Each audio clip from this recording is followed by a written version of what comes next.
Justice Select Committee is expected to consider banning foreign donations to political parties. Here's our political reporter, John Gerritsen. The head of the SIS, Rebecca Kitteridge, says some countries want to influence New Zealand political parties through donations. The best protection against that is our own laws and regulations. I guess it's a question for the system in terms of transparency of the system that we have and how well it's regulated.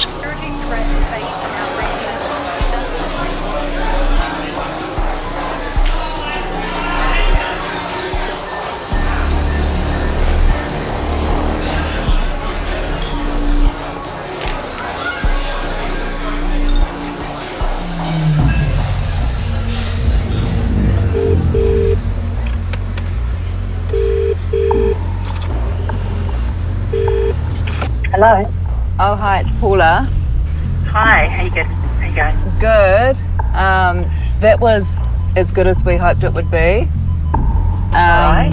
He's got so much information. Like, he's just, there's a lot to process, so I'll tell you more when I see you, because it's like an hour and a half's worth of information. And he's kind of like, he's sort of like the next step, because he knows this layer of stuff, but there's a whole lot more that he's given us other people to talk to about. But essentially what he's just given us that is really helpful is his take, a list of the top people who are doing United Front work in New Zealand. And you feel sort of confident in him as a source and his Absolutely. sort of reliability. Absolutely, and his motivation is purely that he's concerned around the level of influence that the Chinese government has over our democracy, and he wants that exposed.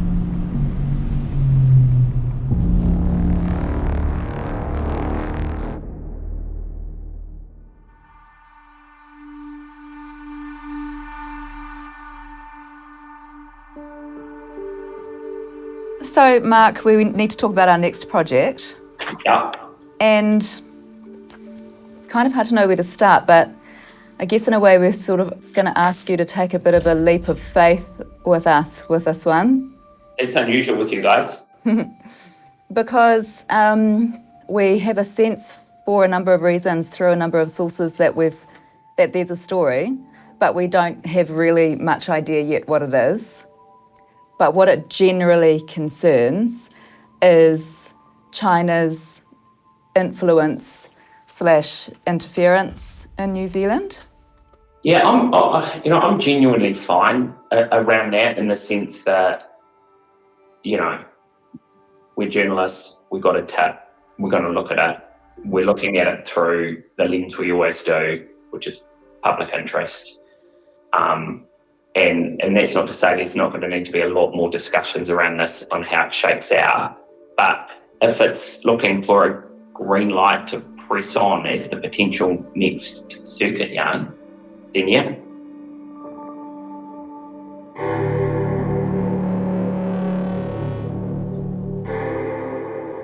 At face value, the most useful thing that he's given us is his take on the top 8 people in New Zealand. So, for instance, it's Yikun Zhang, who's already been in the news because of his political donations, substantial political donations. There's Fen Li. She's president of an arts troupe, but he puts her at number 2 on the list. Because, these are clearly kind of upstanding members of the community. And did he give you sort of a sense of how he knows this information, how he has come to the conclusion that they are? It's through cross-referencing with other people who are doing work in this field, including academics, who are reading lists such as this one. Names who are authorised by Beijing appear on this list, including these New Zealand names.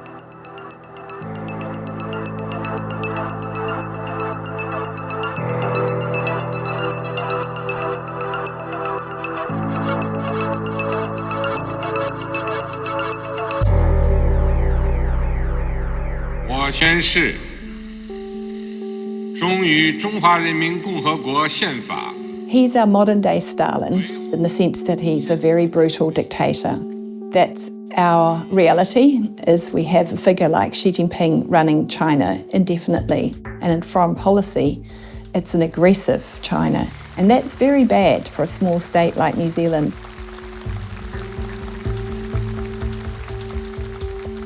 What do you want the average New Zealander to understand about the foreign interference that China is carrying out in our democracy? That it is real, that it is a real threat. This is a prevalent risk, and it is probably growing. Every country in the world is interested in trying to shape the decisions that other countries make to be consistent with their national interests. There's nothing unusual about that. That's normal diplomacy. What's different about China is just the scale and the intent behind it. It is a more severe foreign intelligence foe than any other we have ever faced. What's at stake? Nothing less, in my view, than whether or not we can hand over sovereign liberal democracies to our children and grandchildren. This is the most dangerous strategic environment since World War II, and it really is everything at stake.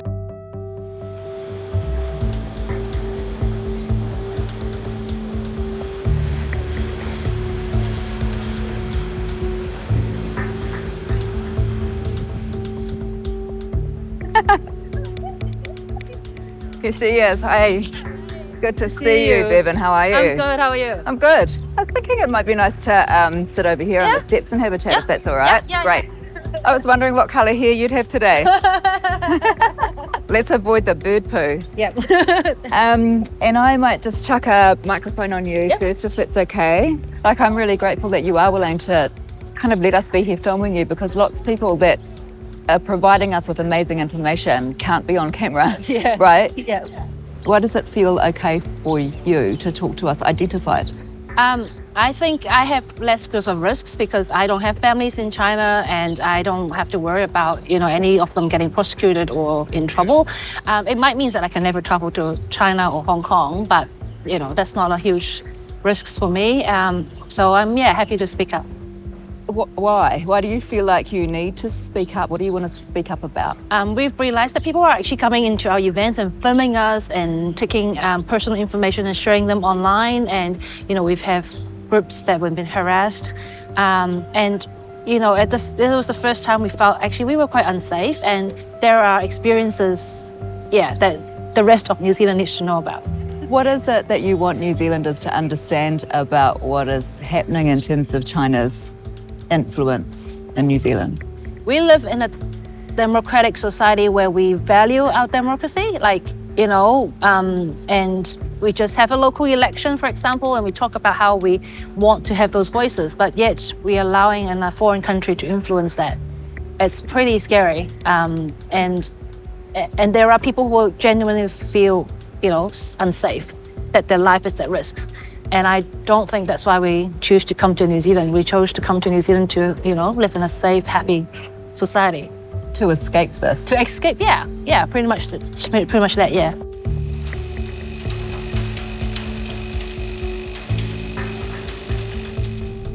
So Mr. Chen. Yeah, I'm really interested in meeting him. There's so many different areas that we're looking at that he knows about.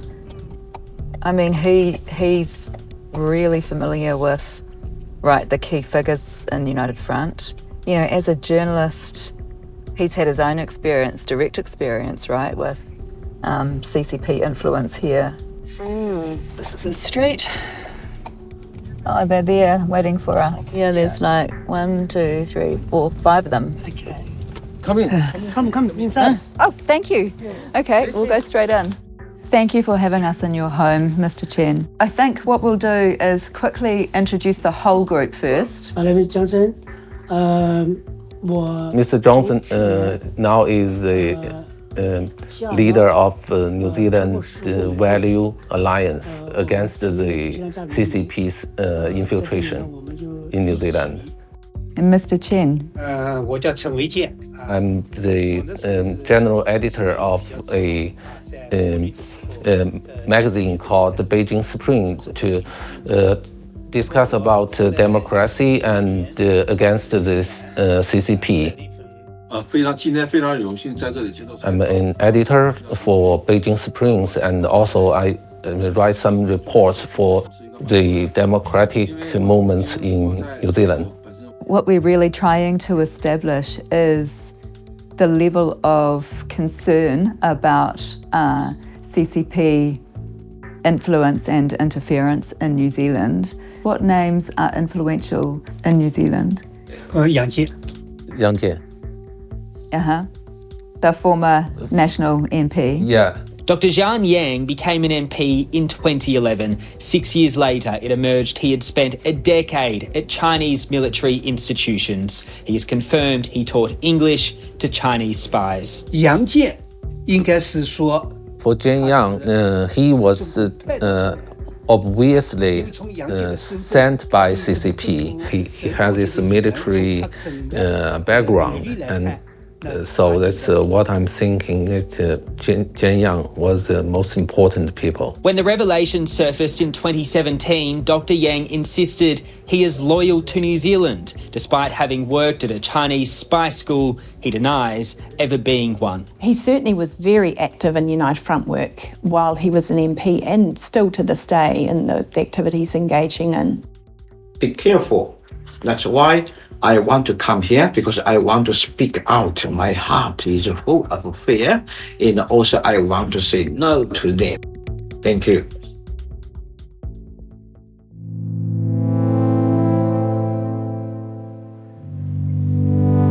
All passengers should be on board the aircraft at gate 16A. This is the final call.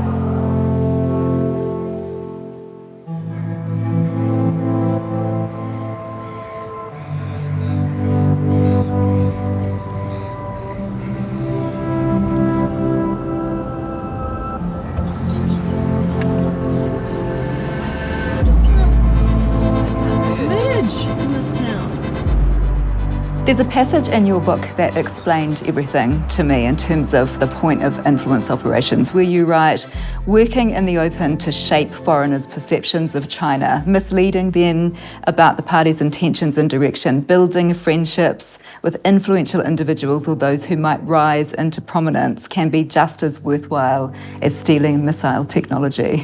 I think especially so for New Zealand, given that to China it's much more valuable as a political pawn than as somewhere where China's going to get defense technology, for example, that its integration with other countries like Australia and the United States, that its important role in international affairs and the international order means that I would see New Zealand primarily, or perhaps most importantly in the Chinese government eyes, as a target for political influence. What is United Front? What are its objectives? The Chinese Communist Party is really adept and focused on working through networks of proxies of individuals in cultural spheres, individuals in media, individuals in politics, where people are being tasked to do things on behalf of the Chinese Communist Party and hide the fact that they're actually being told by a foreign power to exert political influence. Ladies and gentlemen of the media, I'm going to read a statement.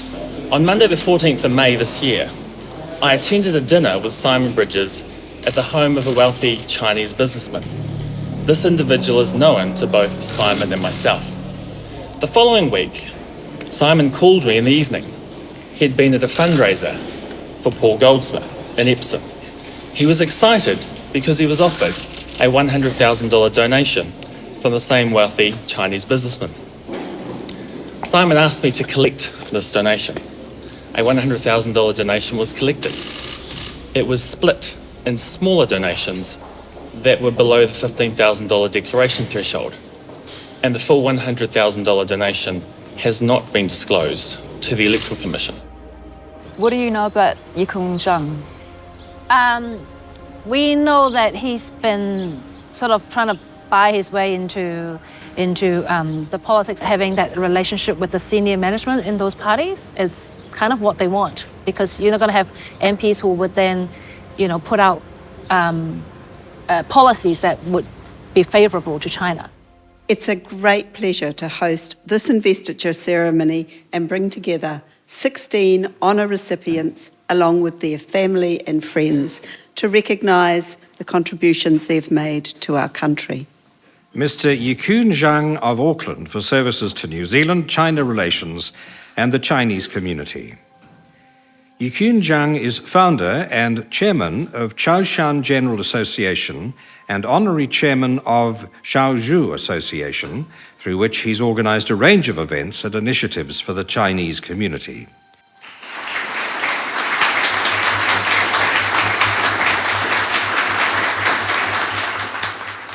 The Chaoshan Association is the biggest United Front organisation in the world, and Zhang Yikun is a prominent figure and in fact was leading the Chaoshan Association. So he has real seniority in United Front work on that level, plus many other levels too. We begin tonight with the Serious Fraud Office, which today filed criminal charges against 4 people in relation to electoral donations paid into a National Party bank account. It comes after former National MP Jamie Lee Ross lodged a complaint with police last year. Mr Ross claimed while he was still National's MP for Botany, National leader Simon Bridges asked him to collect a $100,000 donation from businessman Yikun Zhang, which was later split into smaller amounts to hide it. National leader Simon Bridges declined to be interviewed tonight, but has confirmed neither he nor his party has been charged. Just before you go, Mark, we did have an interesting meeting with Jamie Lee Ross because we thought that he might be useful to for information, and funnily enough, we were both on the same page. He didn't want to be involved on the record because he doesn't think that he would have the necessary credibility now because of what happened to him politically. And for the same reasons, neither did we. But having met with... any concern he has. But having met with him, we've changed our minds. It actually is really interesting to hear from somebody to whom this has happened, how it does happen, how somebody tries to buy you your influence.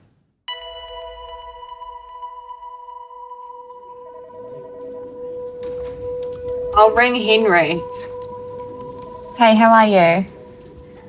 Good, good. Hey, I'm just got the release about the Labour Party donations charges, and it's in relation to the 2017 election, correct? Cool. Hey, thank you so much, Henry. I appreciate it. That is, I don't know who they are. Okay. It would be interesting if they're the same people charged in the Jamie Lee Ross case. Yeah. Excuse me.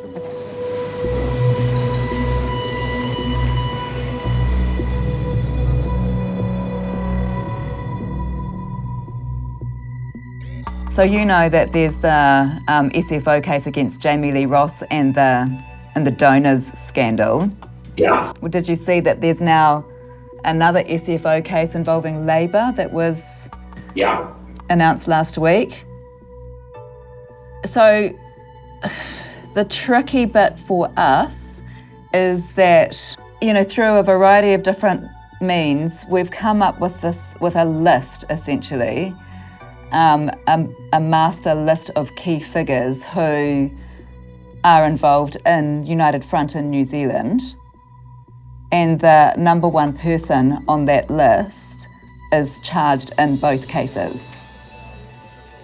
At this stage, I don't think it affects the reporting and the investigations that you'll make. I just think it's kind of press on. Wouldn't be a bad idea to kind of just maybe even bounce that off Robert so that you don't end up wasting a whole lot of time. But I can't see it as a direct impact on us at this stage. Okay. And look, even if it does, let's worry about it later. Okay. I never like being the bearer of bad news, but a documentary that sort of talks about trying to influence political decisions through donations is running up very close against the sort of the type of material that would get looked at very closely for potentially prejudicing fair trial rights. Mm-hmm. And it would be really galling in terms of the public interest value of this story if we were prevented from publishing a full investigation because of 2 pending trials which are related to but one aspect of the investigation. Yeah, so I guess the short answer is, at the moment I can't see a way around that. Oh, well, that wasn't good.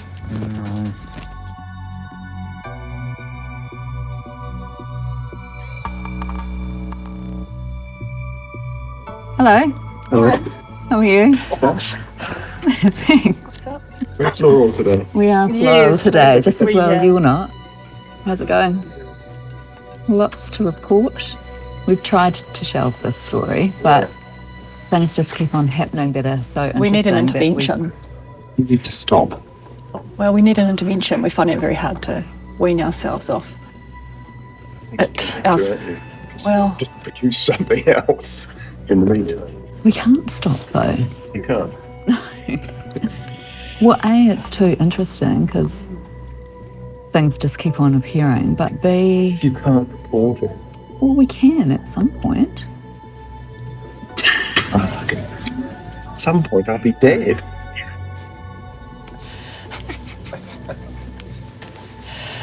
we'll try and get it out before you die. Is there a deadline on that? Or? Deadline, there is a very deadline.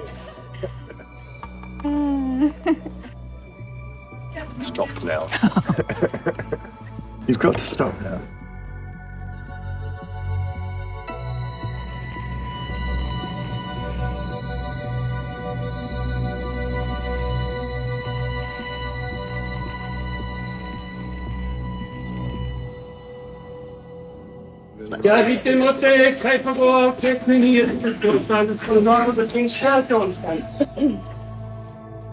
Good morning. The purpose of this hearing is to deliver my verdicts in open court. Following investigations by the Serious Fraud Office into political donations to the National Party and the Labour Party, Charge 5, the June 2018 donation to the National Party, Mr. Zhang, I find you guilty. Mr. Colin Zheng, I find you guilty. Mr. Zhou Zheng, I find you guilty. Mr. Ross, I find you not guilty. Having conferred with counsel, I enter convictions in respect of each of the guilty verdicts and acquittals in respect of each of the not guilty verdicts. Please be seated.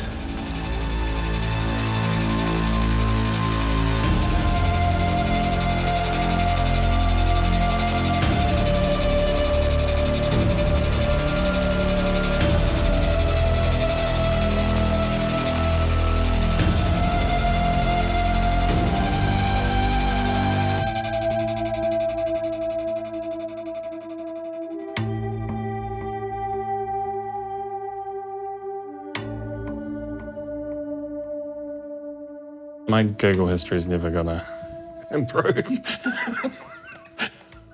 Probably not. Which is a good place to start. Last time we met just over there, you didn't want to go on the record about this. Are we actually recording now? Yeah. We are, yeah, we're going. Why have you decided that you will tell us about it?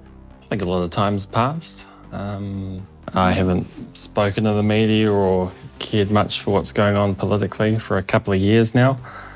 You're pursuing something that, at the tail end of my political career, I did think was significant for New Zealand.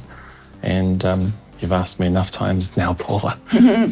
Well, thank you for saying yes, because we do think that you are in a unique position to give us insights into the actual mechanics of it, the practicalities of how the CCP tries to target people and get close to them in order to achieve whatever it is that they want to achieve. So how does it happen? Like, do you remember the first time you met Yikun Zhang Yikun? I think it's probably easy to focus on him, but it's not as if there's just one man, one bogeyman in New Zealand. It's a whole system of operating. When somebody says to you, I've got $100,000 that I want to donate to your party. Well, he didn't. What did he say?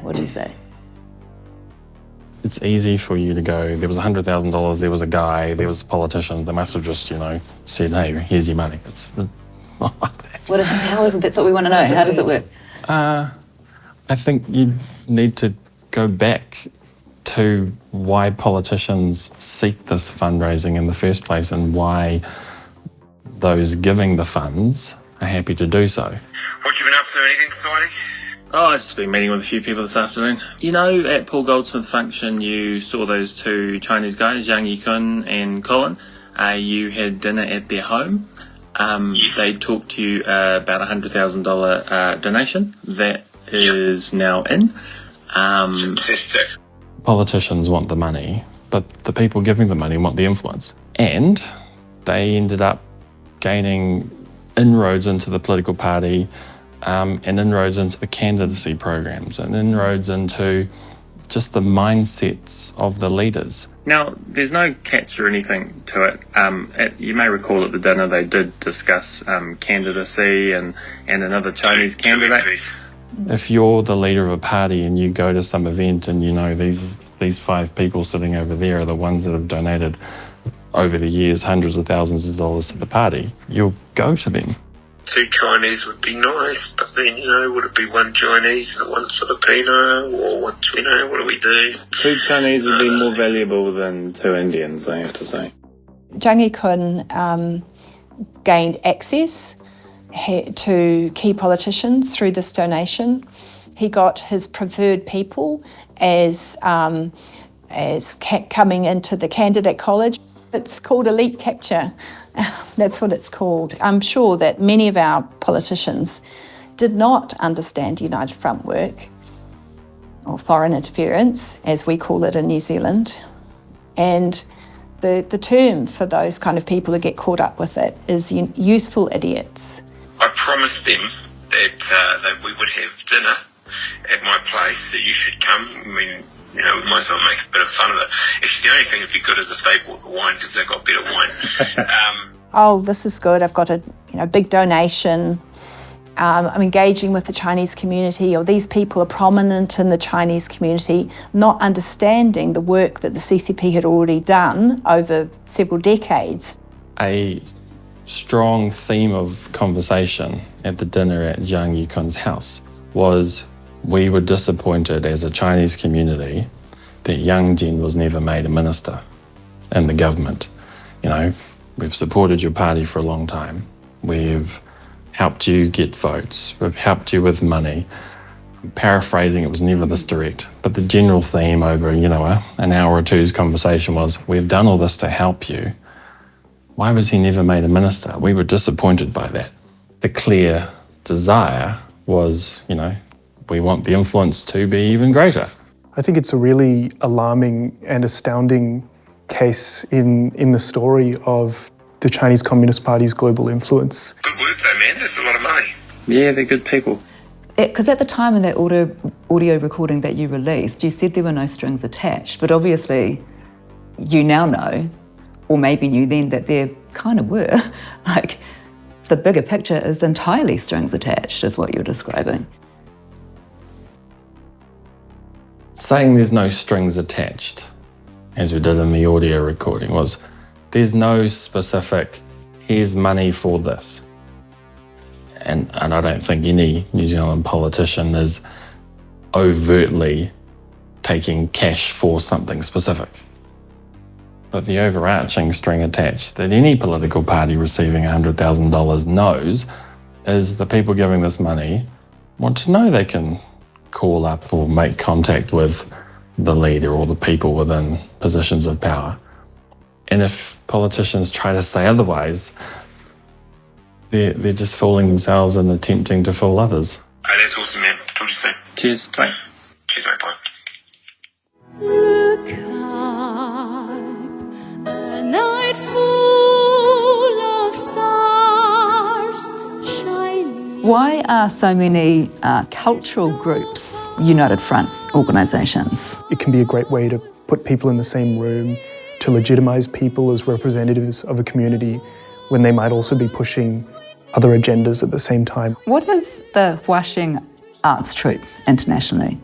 This is an international grouping of arts troupes that put on song and dance performances but are actually backed and guided by the United Front Work Department of the Chinese Communist Party.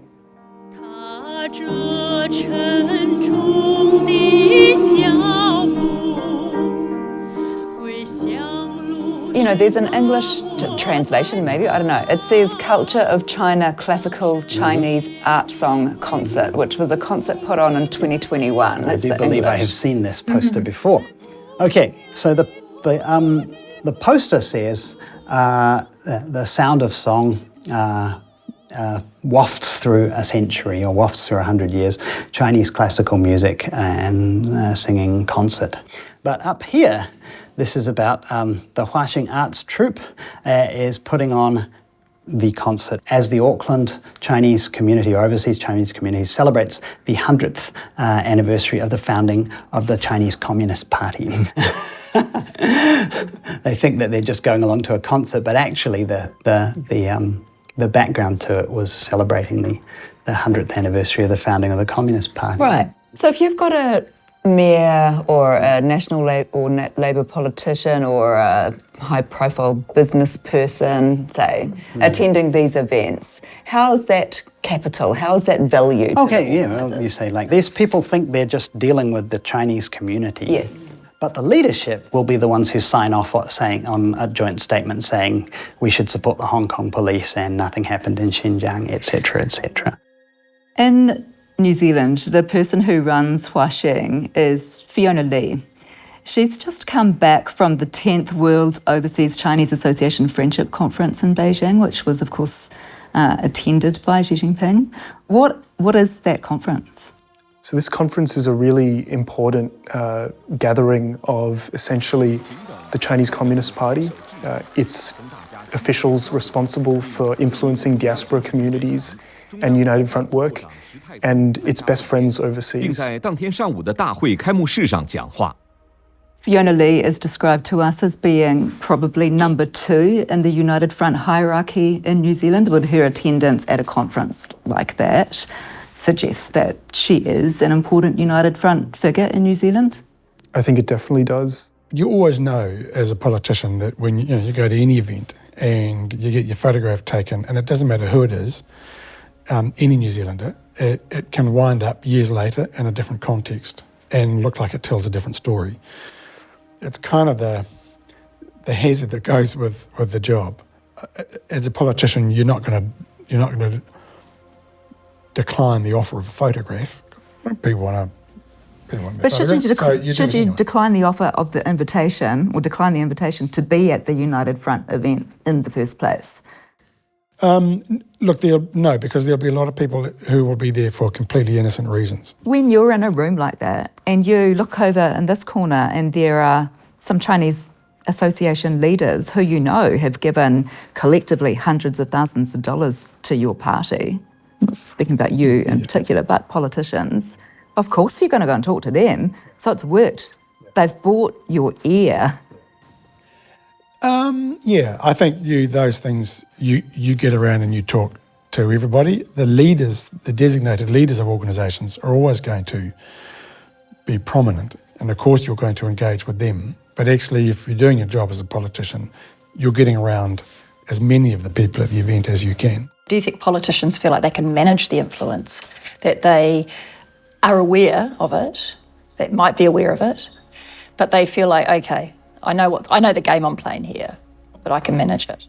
But it's a dangerous game that you play, and you can try and fool yourself into thinking you can manage a relationship. But when you're in the middle of it, and this is probably still the case for just about every person sitting in the parliament now, when you're in the middle of it, you willfully want to show a blind eye to everything that's happening, because to speak up and say anything is happening is an admission that you're being too influenced by foreign state money.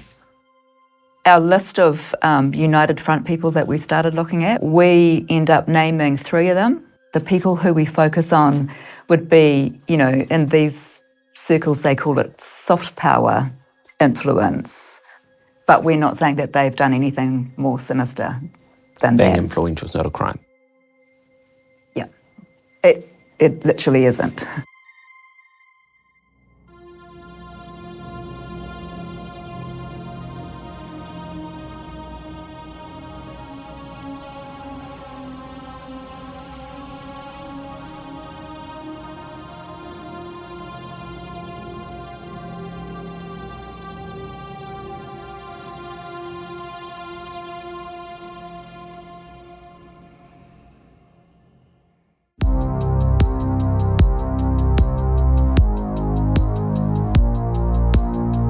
What should New Zealanders understand about the Ministry of State Security?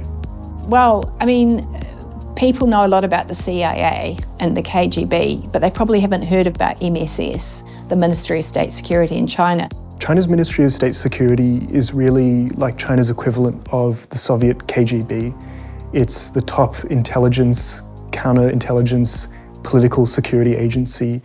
It's a spy agency, essentially. Kia ora, good evening. Extraordinary claims are being made about the kidnapping of a New Zealand resident by the Chinese government. A former Chinese diplomat says a woman was abducted on New Zealand soil 2 years ago and then shipped back to China. Kidnapping case happened in New Zealand, I know, but if necessary, the New Zealand intelligence service interested, then I may talk with them about the details. Hello, Mr. Chen. We're at the hotel, so it's great to be here and looking forward to seeing you. We may wander down to the park, which is just down the road, if the weather stays fine, and speak down there.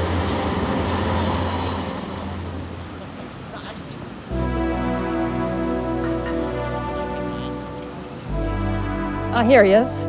That's him there. Hello. Hi, Mr. Chen. Nice to meet you, Louisa. And I'm Paula. Lovely Paula, to nice to see meet you. you. Thank Yes. you so much for coming to meet us. Do you want to come and have a seat over here? We've got a spot lined up. We're really intrigued to learn more from you because when we've tried to investigate the 2005 kidnapping that you went public with, it leads nowhere. There was a little bit of media reporting at the time, but it just disappeared. So we wanted to find out from you anything, everything that you can tell us about what happened. When I was in the consulate, I met some colleagues from Ministry of Foreign Affairs and also some official from the Ministry of Public Security. And they mentioned that they kidnapped a Chinese lady called Xie Li. So her name has never been public in New Zealand before. That was her name, Xie Li. Yeah, Xie Li, yeah. Why did they want to kidnap her? She was related to the Chinese, they call the corruption case. Is Gao Yan. He fled to Australia. She was connected to one of the most wanted fugitives in China at the time. He had left the state energy company and fled to Australia with lots of money. And so it made more sense. Once we found out those details, you could understand more why they would possibly go to so much trouble in terms of the operation that they conducted to take her. The main reason, motivation, is that his money was in her bank account. The story impressed me because it's like a drama, because they first said they took over a hair salon. They do surveillance on her first, her lifestyle, her habit. So when she comes into the salon for her appointment, yes, Beijing officials are there waiting for her. They're waiting for her. You're confident in those facts? You believe that story that you were witness to? True, definitely true. This is not a joke. It was the SAS he was talking to? Yeah. And just... Went nowhere. Thanks. How certain are we it went nowhere? This is the thing, right? I mean, the SIS doesn't have to report back to its informants about what it does with that information, but it doesn't appear to have gone anywhere. We know that the police didn't investigate it. The police weren't even informed about it, which seems odd for a kidnapping. A suggestion's been made to a parliamentary select committee that a car crash in Tokoroa, which killed 2 Chinese dissidents, could have been an act of sabotage. There was a tragic car accident involving 3 of the leading people in our New Zealand Chinese community. Xi Weiguo and Wang Lecheng were killed when their car crashed near Tokoroa on Tuesday. A third pro-democracy activist, Freeman Yu, was seriously injured. The 3 men were heading here to Parliament to present this petition to MPs. It makes allegations of Chinese Communist Party influence in New Zealand and urges MPs to act. Anne-Marie Brady says police need to consider all possibilities. Without knowing that there was a fear of sabotage, they may not have looked. Sometimes people know that car crashes get organised, and that is why people immediately thought of that. Whether it was the case or not, people thought of it because they know that those things have happened in the past. You understand the thought process? Oh, yeah, definitely. I thought that straight away. That it's even hard to recognise what part of the car that is. It's so badly damaged. May we see those materials that you've salvaged? 这是我们就是这一次去的。Thank you. Dear New Zealanders, Speaker of the Parliament, members of the Parliament, as Chinese, we can feel the full infiltration of the Communist Party of China, CCP, in New Zealand, and our family are also experiencing that pain and fear. CCP is fully involved in our elections and is continuously undermining our democratic system through agents. Some members even work like spies. They monitor, harass, and even beat up people who are against China. We strongly urge the Parliament to legislate laws to regulate the activities of foreign agents, to defend New Zealand's democracy, to defend our free way of life. Best regards, New Zealand Values Alliance, 20 July 2020. And on the 21st of July, the accident happened. It's upsetting to see these words underneath the blood of the people you were travelling with who were trying to take this message to our politicians in Wellington. Are you okay? Yeah.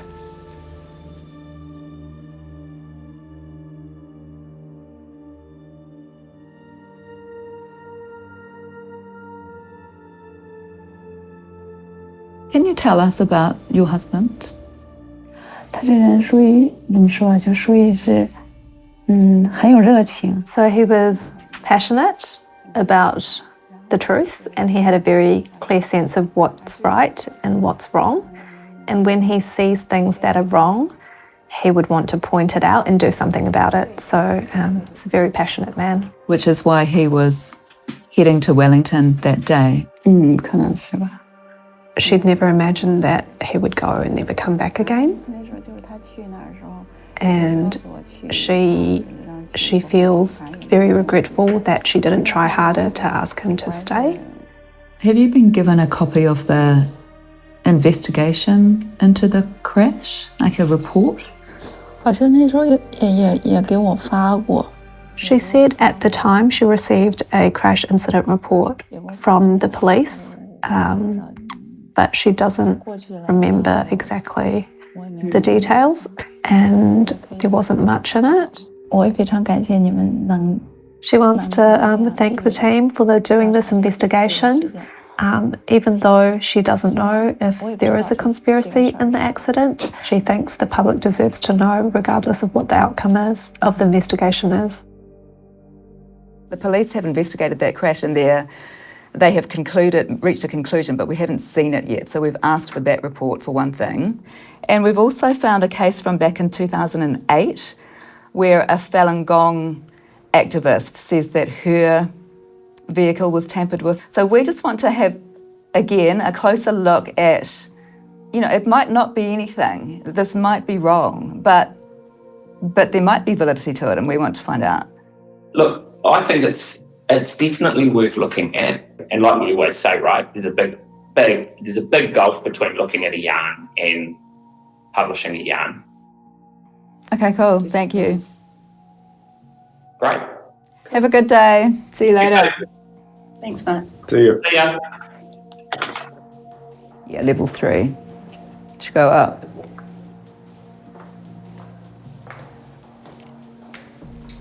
Is that Kerry?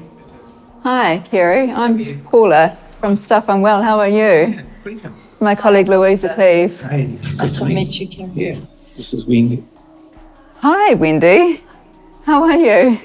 May I come in? Yeah. I'm Paula. Hi. Hi, really good to meet you. We saw your name come up in relation to your concern around your vehicle having been tampered with. Yes. That's what I wanted to find out more about.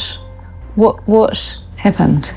The mechanic lifts up the vehicle and discovered there was a cuts of both my front tires and called me to come over to have a look.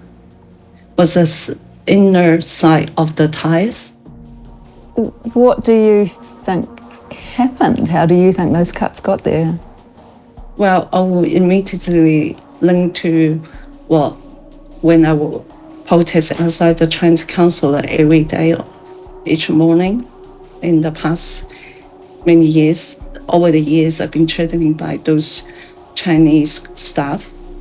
Like they threatening killing me or arrest me or recording my face. And when you say that they have threatened, did you say threatened to kill you? Yeah.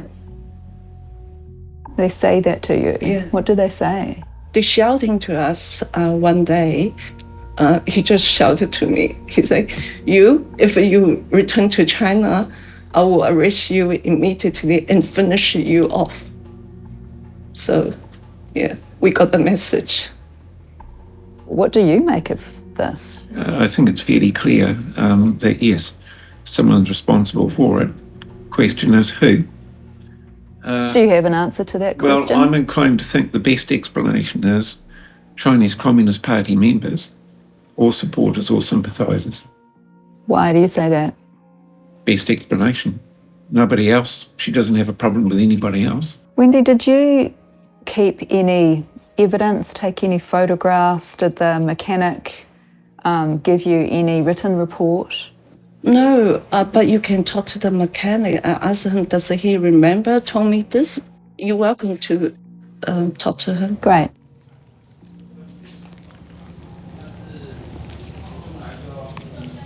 Hi.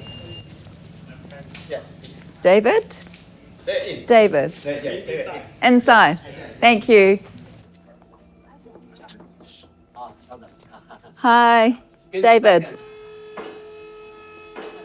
Hi. Oh, yeah. Good. How are you? Good, nice to meet you. It's interesting to us that this happened, and we wanted to find out more from you about what you do remember. Oh. What do you remember about what you found? It's a long time ago. I don't know how long, but clearly I remember. But this thing not happen often. So I just did a normal routine inspection. And surprisingly, I noticed the front tire, the inside of the tire sidewall got a kind of like a knife cut. Knife cut? Yeah, you know the sidewall of the tire? Yeah. Not outside, but the inside. Inside. It's like, it's not outside, not here, but inside the sidewall. Right. Yeah, inside. That was a new tire. It's not tire aging or anything aging like a cracking, but this one clearly is damaged. Intentionally? There's two things I can say. One, driving through a hard object happen like that, or done by somebody. So it's possible that it wasn't intentional. It could have happened, do you think, if she had... It could have been damaged during driving, do you think? It could be, but as I say, I've been mechanic for years. I never seen that kind of damage. What would have happened if you hadn't found that cut and Wendy had driven at speed with that tyre? If the tire explode, you can easily lose control. It's quite dangerous.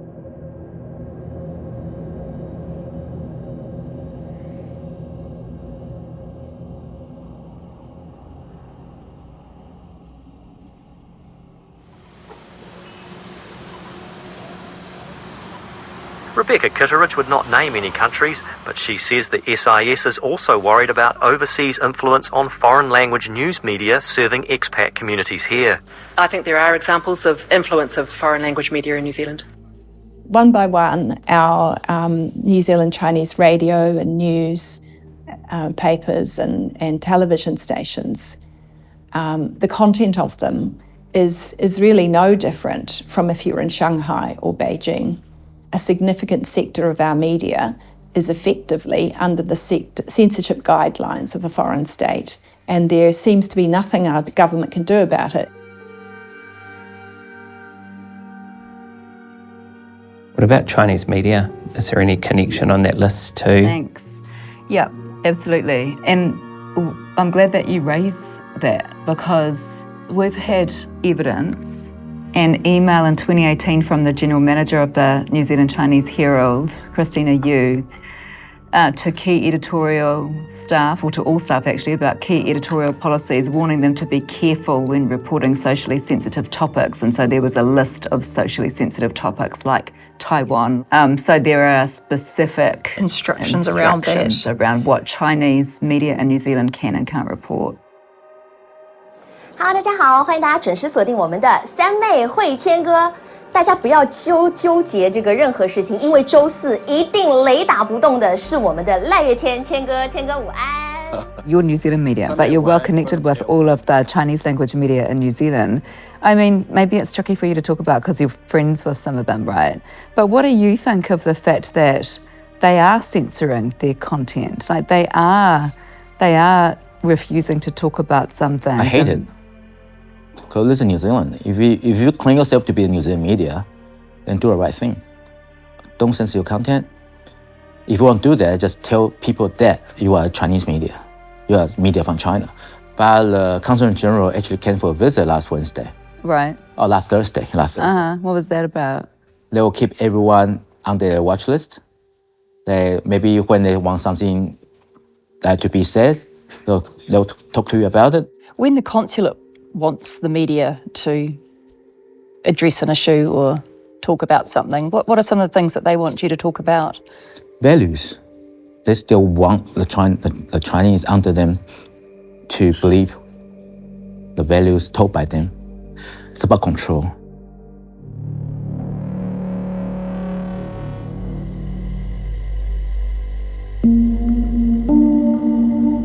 If you imagine a hell that you know, the real situation in Xinjiang is 100 times worse than that.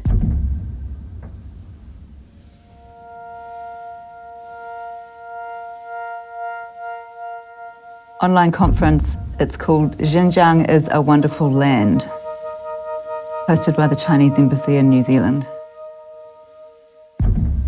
Here's the ambassador. All right, everyone. Let me give the floor to our friend Xinjiang. Dating from remote antiquity, Xinjiang has been an integral and inseparable part of the Chinese territory, and indeed a land of special significance. Under the strong leadership of the CPC Central Committee, under the exceptional care of the party and the central government have devoted, Xinjiang has been transformed into a land of life, a land of thriving vitality.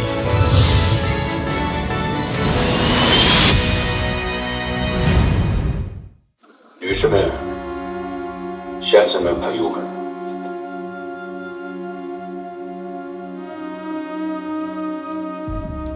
And as for the rural residents, the figure was 14,056 yuan, which is 2.54 billion yuan.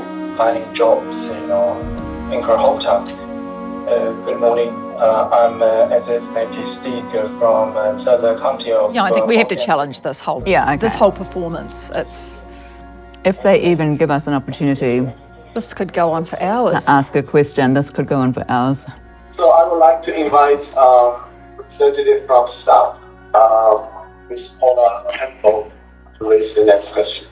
Thank you for inviting us to your presentation today. We appreciate it. This is a really highly unusual presentation for us as members of the New Zealand media to be invited to. The usual practice in New Zealand is to be able to interview somebody rather than being presented with a propaganda seminar.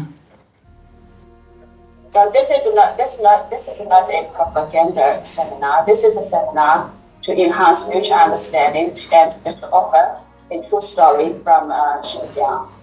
You talk, for instance, about the vocational re-education centres. You don't mention the detention centres, and you don't mention the extrajudicial imprisonments.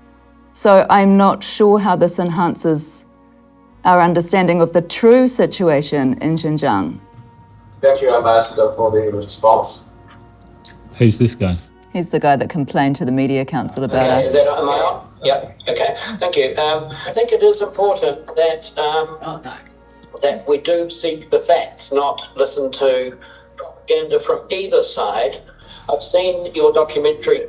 So Dave, why have we not been able to get any answers then, do you think, about... Sorry, Paula. Well, if you're going to accuse... If I continue my question... Well, you're making accusations about our reporting, so I'd like to be able to respond to those. They've muted you.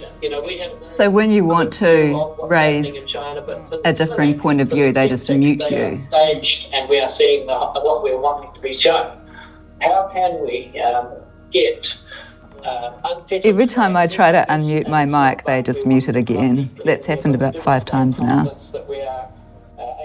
It's quite amazing, isn't it? But it fits exactly with everything we've been reading about their strategy. Exactly. We need to respect.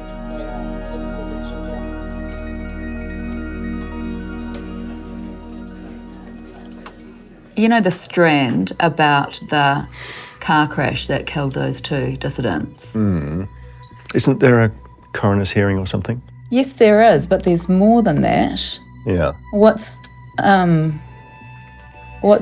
now apparent is that there's actually already been a court case.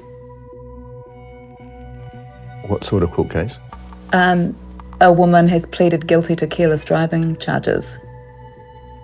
A Tukurua woman. So I spoke to the local Tukurua cop. He said there was a massive conspiracy theory that the Chinese government was involved. And we found nothing. They were just in the wrong place at the wrong time. Which might be right. But the fact that he uses that term, conspiracy theory... Wouldn't you use it? There is a conspiracy theory. But if you go into it with that outlook... Surely there was a thorough... Well, surely, you'd think. So we need to know exactly... If they looked. If they looked. What they saw, if they did. Yeah.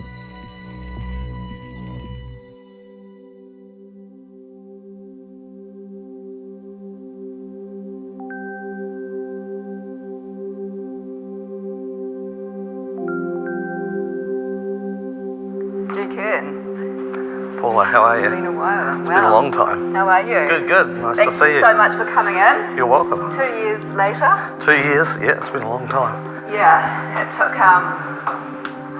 a roundabout process, as they often are.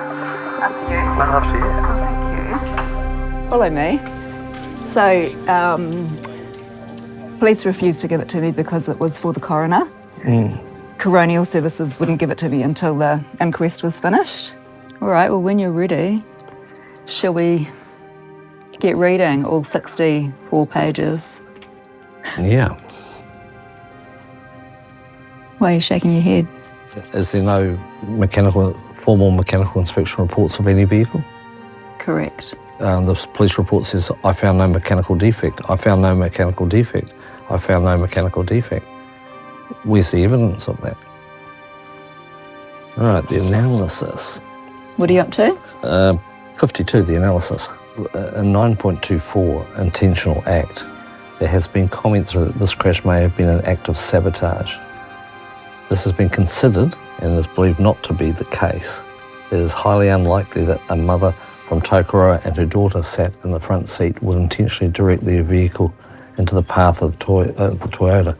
Based on the allegation of sabotage, they are only looking at the lady's Colorado as being the saboteur. If they're ruling out sabotage on the basis of a misunderstanding about which vehicle might have been sabotaged, then they may not have looked any further. it would have to be extraordinarily bad luck for the 3 Chinese nationals to have had their vehicle sabotaged and be involved in a legitimate head-on crash. So does that in itself suggest that there's nothing to see here? And what we're trying to establish, was that vehicle tampered with in any way to compromise its safety for that journey to Wellington. So I'm satisfied that this is probably the Chinese occupants were caught up in a horrific event ahead of them. Can I answer whether their car had been sabotaged or not? No, I can't, because there's nothing here that's got any evidence on the vehicle itself. So where are we left, Stu? It's lacking in some detail. Which happens to be the crucial detail for what we're trying to find out.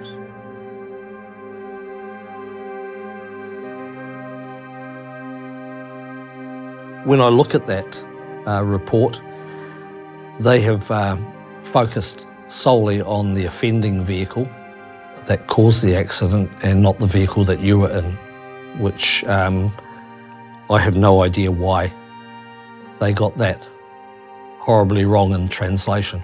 I can't stress enough, if an allegation of sabotage, be it right or wrong, had been made, I would expect that the appropriate vehicle had been inspected by an engineer, looking for any evidence of tampering and look at every component of the car that could have been tampered with. This hasn't been done in this case. Before today, he thought it's a normal car accident, according to what the police told him. And today, and now he found that it's still it's a suspicious accident because of their mistakes. I'm not saying that your car was sabotaged, because I don't know. But the police can't look you in the eye and say that it wasn't sabotaged, because they don't know. I think the very least they should be fronting you and apologising, because they've made a mistake. 第一呢，就是当时 Mr. Chen said we are not experts of the vehicles, so we relied on the investigation from the local police. Freeman, I honestly don't believe what you were asking for was unreasonable. Was your car sabotaged or not? Wasn't an unreasonable request. You deserve to have that had looked at properly for your own peace of mind, that your vehicle was either safe or not. It's as simple as that. Yes, thank you very much. Thank you. Sorry about that. Thank you. I'm just perplexed why a proper investigation wasn't done. We were assured at the time, and there was public interest in a full and complete inquiry. These people died to try and protect our democracy. And it was the least that our government could do, was to do a proper investigation into their deaths.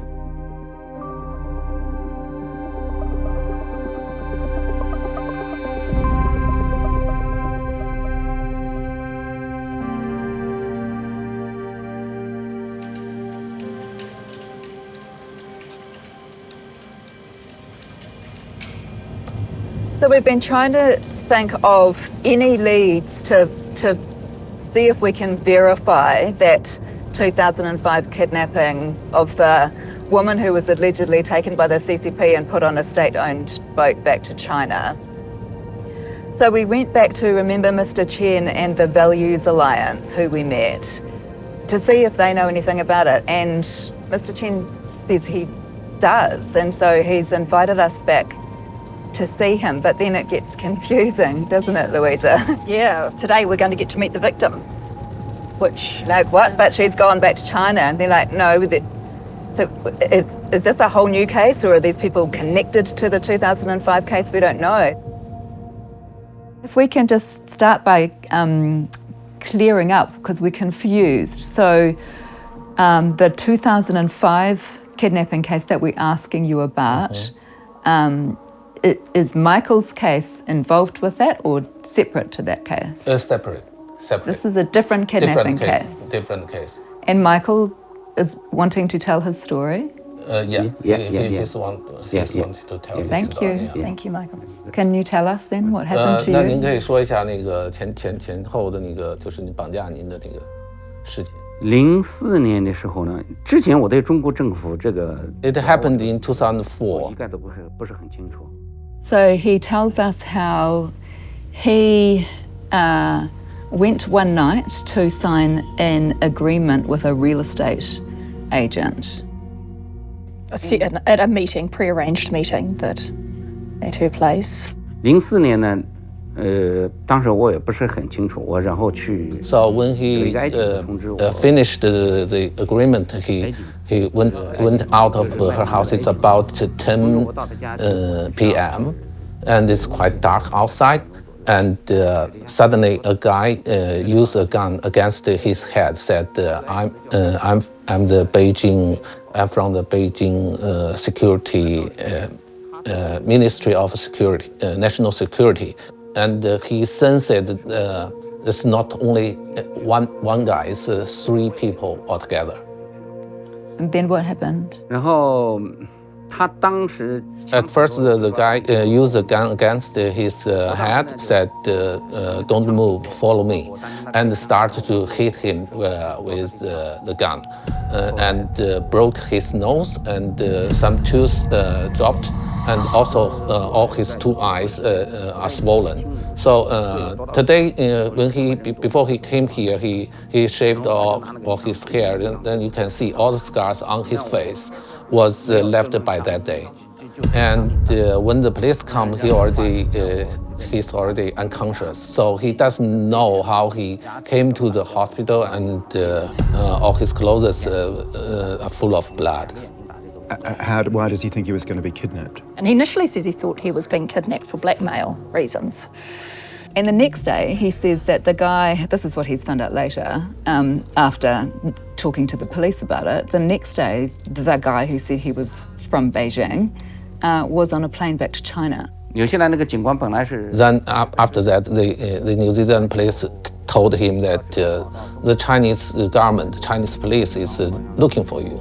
So he started to know that it's not a simple kidnap and blackmailing. It was a state-sponsored attack. 对 Yes. Why would they be looking for him?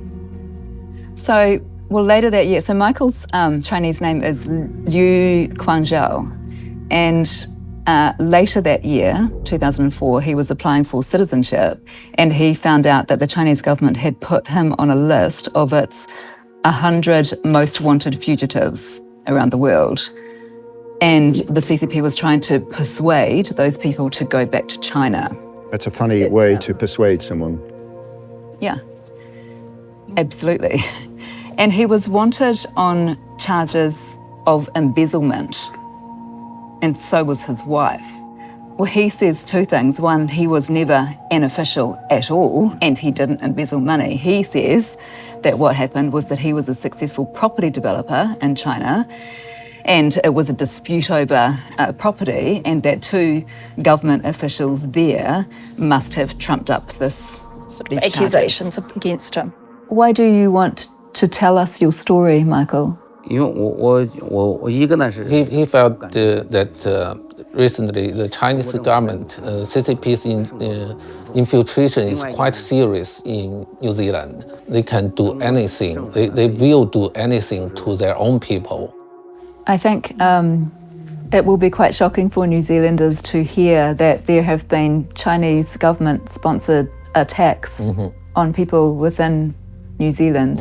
One who was put on a boat back to China, one who was beaten, and who has been harassed and attempts made at bribery ever since within our sovereign nation.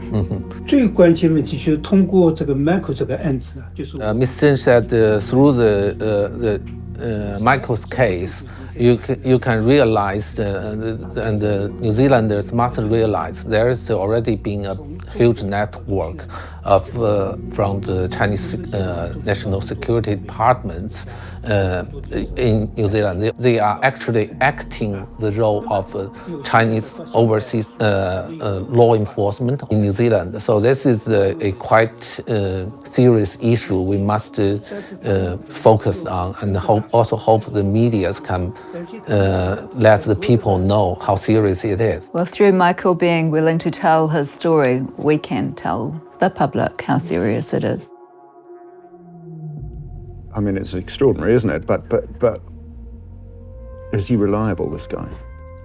Well, everything he says so far checks out. We've seen some immigration documents from him. We've seen his passport. So he is the same person who's on that list of China's top 100 most wanted fugitives. It's him. The acknowledgement from the police of his application for his file checks out. And the address of the real estate agent whose house he said it happened at, her address is on the police file and she still owns that house.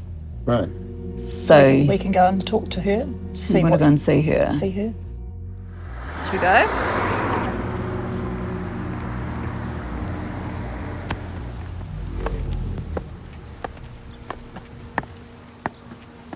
Hello.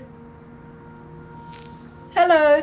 Hi, I'm Paula. Yes, hi. And this is Louisa. We're journalists, and there's something that we'd really like to ask you about to see if you might be able to help us. About what? I don't understand. It's about an incident back in 2004 when a man came here for a meeting to sign a document, but when he left, he was beaten up, attacked by some people. Do you remember this? No. Do you this man here? Luke Renshaw. Oh. Oh, this one. You remember him? Oh, yeah, I remember. What do you remember about it? Just remember, what you said. Yeah, and the police come. So were you selling him a house? Yes. Then? Okay. He says that the people who tried to kidnap him outside your house were officials from Beijing, so that they were with the Chinese government. Right? They're looking for him to get him back to China to pay the money. They were Chinese government officials who were looking for him. Yeah. They want to arrest him, but he is quite strong than this fact. They thought. But this guy, Liu Qianzhou, you saw him, he's short, but he's very strong. And then I called the ambulance. Ambulance took him to hospital. So what did she tell you? Well, she confirmed it. Yeah. That she believes the story that he stole money from China. Right. And so that's why she was helping them. Yeah. It's quite interesting that he put an ad in this person put an ad in the Chinese media. She went to try and find the ad for us, but she couldn't find it, but she said she'll send it to us if she can find it. Quite extraordinary, really, isn't it? It's fucking incredible. Yeah. You don't just get to go and fucking try and kidnap people in other countries. You know how she went to look for that document and couldn't find it. She found it and she emailed it to us. So this is it. It's an advertisement. And Justin, are you able to translate that for us and tell us what's in it? The text, I'll just roughly translate it in. I have been fully entrusted by a client back home, that means China, to come to New Zealand to handle your unfinished affairs. I have all the related paperwork and all the credentials. And so addressing Michael directly, appealing to him to get in touch. And there's also a PS here to not addressing them. If anyone can provide their addresses, car license numbers, or phone contact details, there will be a cash reward, and the person who put this advertisement in will respond to all texts. So this note Michael gave us a copy of this note that was left on at his property, and obviously the date is 2021. He said it was part of a series of notes that have been left. This is really, really threatening. And the contents say Chinese fugitives Liu Chuanzhou 和 Sun Yan, you have defrauded $80,000 and you must repay me. And the last bit says you can count on it. What do you think about the fact that there has been, one botched kidnapping attempt, one successful kidnapping attempt of Chinese people in New Zealand?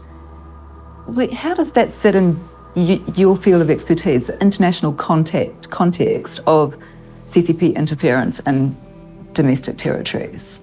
Yeah, these cases would really be the extreme sharp end of Chinese Communist Party influence, the most violent and secretive side of how the Chinese Communist Party seeks to build influence overseas. So if that's where it was back in 2005, I'd be really worried for the present. How do you react to that level of violence and illegality in our domestic territory? Well, that is incredibly worrying. And that is just the sort of activity that needs to be reported to the authorities. Both of those were reported to the authorities. The SIS knew about the 2005 kidnapping, where a woman was put on a Chinese-owned boat back to China. The SIS was briefed about that. We don't know the outcome. Do you? I'm not familiar with it, no. In the 2004 case, the police were involved, they knew, but there were no charges laid. Do you find it shocking to hear these cases? Yes. Foreign governments or foreign government-sponsored violent activities are never acceptable, and we've got to do everything we can to prevent them.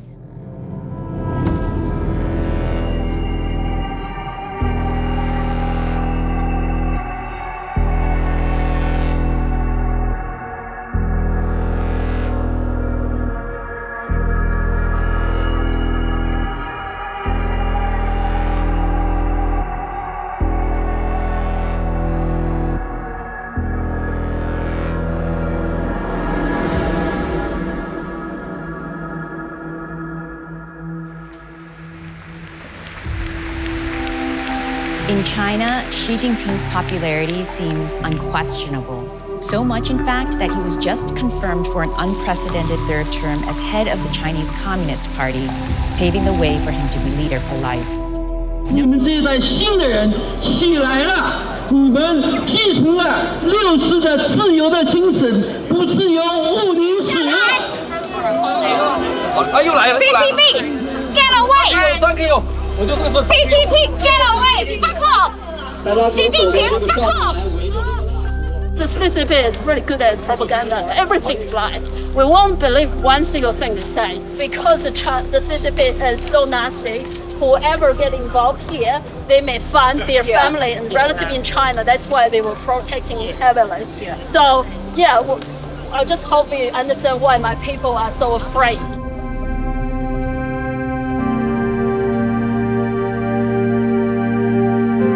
Just one final question, I think. And this is kind of a tricky one to ask, so forgive me if I phrase it in a clumsy way. But we wonder, we've been investigating this for a long time now, a couple of years, and we wonder if even when we publish all of the material that we've amassed, New Zealanders might still think that this is just an issue that affects the Chinese community, not all of us in general. Do you know what I'm saying? I do, and my very strong message would be it does affect all of us. It is our shared institutions that are under attack. It's our parliaments, it's our courts, it's our democracy, it's our voting, it's our media. And if those are undermined successfully from the outside, it's not just one part of our community that suffers, it's the whole community that suffers. And it's ultimately our right to choose our own destiny for ourselves, our own future for ourselves, which is under attack.